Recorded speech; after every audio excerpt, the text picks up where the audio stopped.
जय हिंद। मैं हूं शंकर कुमार। आप देख रहे हैं पंकज क्लास सिनेमा। अभी हम इन सभी प्रश्नों को उत्तर जानने वाले हैं। क्या आप जानते हैं? आप क्या क्या जानते हैं? मनुष्य का बच्चा मनुष्य ही क्यों होता है? कभी आपने सोचा मनुष्य का बच्चा जानवर क्यों नहीं हुआ? मनुष्य में जन्म के लिए स्त्री और पुरुष दोनों क्यों आवश्यक होते हैं? पुरुष ही तो बता दे सकता था, स्त्रियां भी बता दे सकती थी, तो दोनों क्यों आवश्यक है? स्त्रियां ही बच्चों को क्यों जन्म देती है, पुरुष बच्चों को क्यों नहीं जन्म देता है? मनुष्य में बच्चा जन्म देने की क्या प्रक्रिया होती है? कैसे बच्चा जन्म दिया जाता है मनुष्य में? क्या बिना संबंध बनाए बच्चा को जन्म दिया जा सकता है? इसका अर्थ है क्या स्त्री और पुरुष बिना संबंध बनाए क्या बच्चा को जन्म दे सकता है? और IVF बेबी क्या होती है? कभी आपने सुना होगा IVF नाम का कोई बेबी होता है। IVF बेबी ये क्या होता है? उसके बाद सेरोगेसिमा क्या होती है? मासिक चक्र क्या होता है? मोनार्क क्या होता है? मेनोपॉज क्या होता है? आदि बहुत सारी चीजें जन्म से संबंधित चीजें, ये सब क्या होता है? तो इन सभी प्रश्नों का उत्तर हम एक एक करके जानेंगे। पहली बार यूट्यूब पर देख रहे हैं तो चैनल को सब्सक्राइब कर लीजिएगा, वीडियो को लाइक कर दीजिएगा, और यूट्यूब पे देख रहे हैं, फेसबुक पे देख रहे हैं तो वीडियो को शेयर जरूर कीजिएगा अपने दोस्तों के साथ। जो भी पढ़ने वाले बच्चे हैं एक दूसरे में शेयर कीजिएगा। देखिए, मेरा पहला प्रश्न था, जो मनुष्य का बच्चा मनुष्य ही क्यों होता है? देखिए, तो इसके लिए हमको समझना पड़ेगा जनन क्या होता है, क्योंकि जनन में ही इसका परिभाषा छुपा हुआ है। जनन उस प्रक्रिया को कहते हैं जिसमें जीव अपने ही जैसे संतान की उत्पत्ति करता है, अपने ही जैसे संतान की उत्पत्ति करता है, तो उसे क्या बोलते हैं लोग? जनन। और चूंकि जनन के द्वारा ही हम संतान उत्पन्न कर सकते हैं,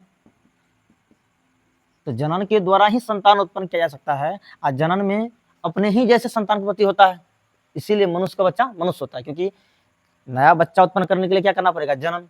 और जनन किसको बोलते हैं? अपने ही जैसे संतान की उत्पत्ति करना। अपने ही संतान जैसे उत्पत्ति मतलब अगर हम मनुष्य हैं तो मनुष्य के जैसे ही संतान को उत्पत्ति करेंगे। अगर हम मनुष्य जैसे संतान उत्पत्ति नहीं कर पाते हैं तो मतलब हमें जन्म प्रक्रिया नहीं है, वो कोई दूसरा है। इसीलिए जनन का मतलब क्या होता है? अपने जैसे संतान की उत्पत्ति करना। और जब अपने जैसे हम संतान की उत्पत्ति करेंगे तो प्रक्रिया क्या कहलाएगी? जनन। इसलिए हम मनुष्य में जब भी जन्म करेंगे तो मनुष्य का बच्चा मनुष्य ही होगा। हमारा दूसरा प्रश्न है, मनुष्य में जनन के लिए स्त्री और पुरुष दोनों क्यों आवश्यक होते हैं? अगर कोई बच्चा को जन्म देना हो तो उसके लिए स्त्री और पुरुष दोनों आवश्यक है। दोनों क्यों आवश्यक है? तो इसको हमको समझने के लिए समझना पड़ेगा जनन की क्या प्रक्रिया है। देखिए, जनन दो प्रकार का होता है, लैंगिक और अलैंगिक।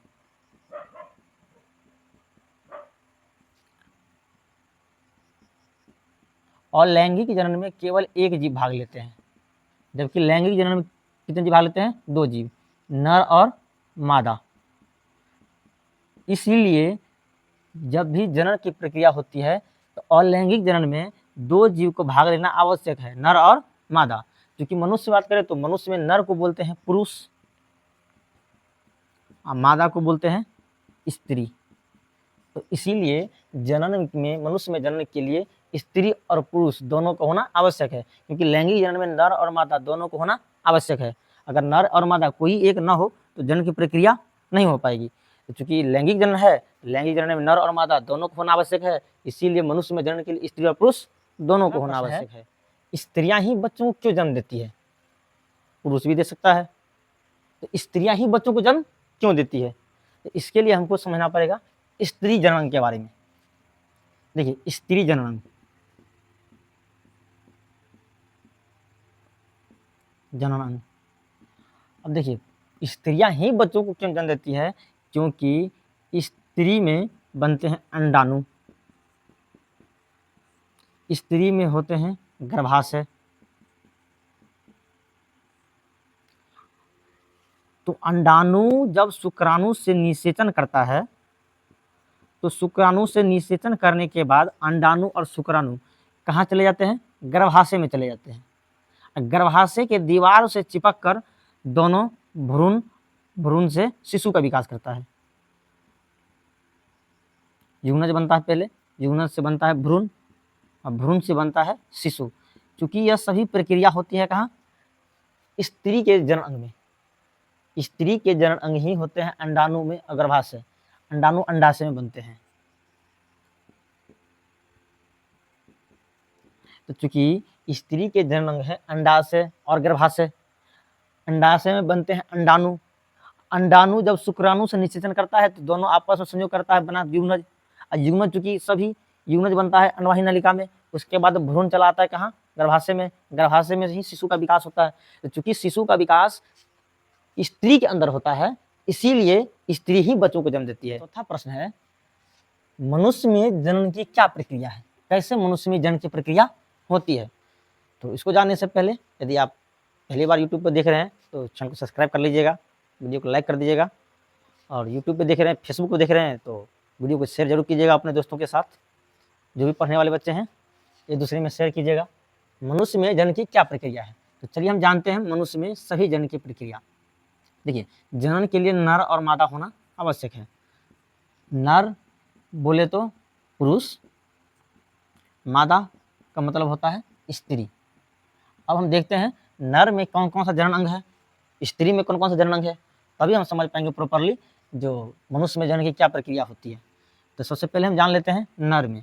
नर में जो प्रमुख जनन अंग है वो है वृषण, दूसरा है लिंग, तीसरा है शुक्राणु। देखिए, मादा में जो प्रमुख जनन में भाग लेने वाले अंग है वो है अंडाशय, दूसरा है अंडवाहिनी नलिका,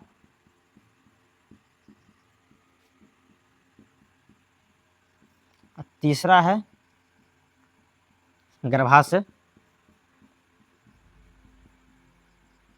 और चौथा है हार्मोन्स, जिसको हम बोलते हैं एस्ट्रोजन हार्मोन।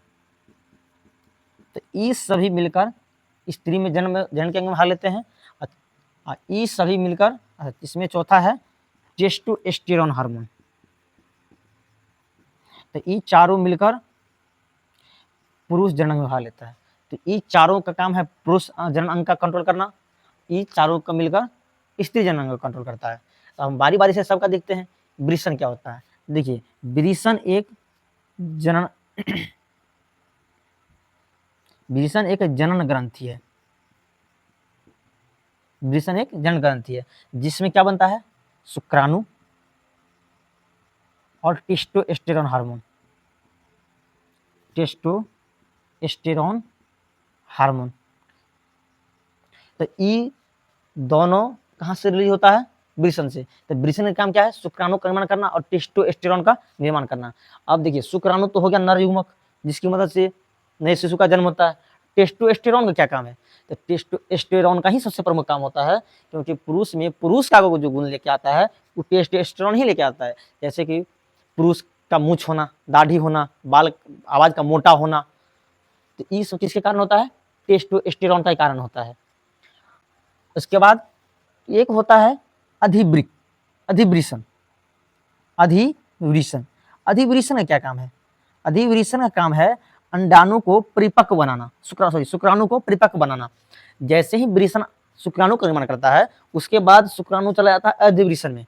अधिवृषण में शुक्राणु परिपक्व बनता है, जनन के योग्य बनता है। शुक्राणु जब वृषण से निकलता है तो जनन के योग्य नहीं होता, वो कहाँ चला जाता है, अधिवृषण में। अधिवृषण में शुक्राणु जनन के योग्य बनता है, और उसके बाद अधिवृषण से मूत्रवाहिनी नलिका होते हुए कहाँ पहुंच जाता है, लिंग में, और लिंग से फिर चला जाता है मादा की योनि में, स्त्री की योनि में। तो इस तरह से पुरुष से स्त्रियों में शुक्राणु का ट्रांसफर हो जाता है। तो पुरुष का यहाँ तक काम था, खत्म हो गया। उसके बाद काम शुरू होता है स्त्री का। तो समझते हैं, अंडाशय, अंडाशय में बनता है अंडाणु। जैसे ही अंडाणु बनता है, अंडाणु बनने के बाद पहुंच जाता है कहाँ, अंडवाहिनी नलिका में। अंडवाहिनी नलिका में अंडाणु और शुक्राणु दोनों का होगा संयोग। अंडाणु प्लस शुक्राणु दोनों का क्या होगा, संयोग। जब दोनों का संयोग होता इसे हम लोग बोलते हैं निषेचन। इसे क्या बोलते हैं, निषेचन। निषेचन से बनेगा युग्मनज, युग्मनज से बनता है भ्रूण, भ्रूण से बनता है शिशु। तो ये तो हो गया अंडाणु बनने और अंडाणु निषेचित होने की पूरा प्रक्रिया। अब समझिए गर्भाशय क्या काम है। जैसे ही अंडाणु और शुक्राणु निषेचन होकर युग्मनज बनने की ओर चलता है तो धीरे धीरे गर्भाशय की ओर बढ़ने लगता है ये, और गर्भाशय की दीवार से कौन चिपक जाता है, युग्मनज। जैसे ही गर्भाशय की दीवार से युग्मनज चिपकेगा तो ये धीरे धीरे गर्भाशय की दीवार से चिपक के बड़ा होना शुरू हो जाता है। जैसे ही बड़ा होगा तो उसके लिए एक गर्भाशय का आकार भी धीरे धीरे बढ़ने लगता है। गर्भाशय का आकार जो कि एक मुट्ठी के समान होता है, बड़ा होकर के एक बहुत बड़ा थैले के समान बन जाता है। तो ये गर्भाशय की साइज में जो वृद्धि होता है, जैसे जैसे युग्मज का वृद्धि होगा, भ्रूण बदलेगा, शिशु बदलेगा, वैसे गर्भाशय का साइज बदलेगा। अब समझिए एस्ट्रोजन का क्या काम है, बहुत बड़ा काम है। जब भी अंडाणु बनता है, अंडाणु बनने के साथ ही अंडाशय में एस्ट्रोजन भी बनता है। एस्ट्रोजन भी कहाँ बनता है? अंडाशय में ही बनता है। अंडाशय में जैसे एस्ट्रोजन बना तो एस्ट्रोजन का काम है गर्भाशय के दीवार पर एक विशेष प्रकार के लेयर बनाना, जिसके अंदर युग्मज का विकास हो सके। तो एस्ट्रोजन ही है जो गर्भाशय के अंदर युग्मज को उसको रहने लायक माहौल तैयार करके देता है। तो इस तरह और समझो एस्ट्रोजन क्या करता है। एस्ट्रोजन स्त्री में जो स्त्री का गुण है वो एस्ट्रोजन ला करके देता है। जैसे कि स्त्रियों की आवाज पतला होना एस्ट्रोजन के कारण, और भी कई कारण है। स्त्रियों में की मूछ नहीं आती है वो भी एस्ट्रोजन के कारण। स्त्रियों की दाढ़ी नहीं आती है एस्ट्रोजन के कारण। स्त्रियों का शारीरिक पुरुष के अपेक्षा थोड़ा कम स्ट्रांग होता है तो एस्ट्रोजन के कारण। तो ये सभी कारणों के कारण जो स्त्री का गुण आता है वो किसके कारण आता है? एस्ट्रोजन के कारण। तो जब अंडाशय में से अंडाणु वृषण में बनने वाला शुक्राणु आपस में जब संयोग करता है तो निषेचन होता है। निषेचन से बनता है युग्मज, उससे बनता है भ्रूण, उससे फिर बनता है शिशु। इस तरह से ये जनन प्रक्रिया चलती है। तो मनुष्य में यह है जनन की प्रक्रिया।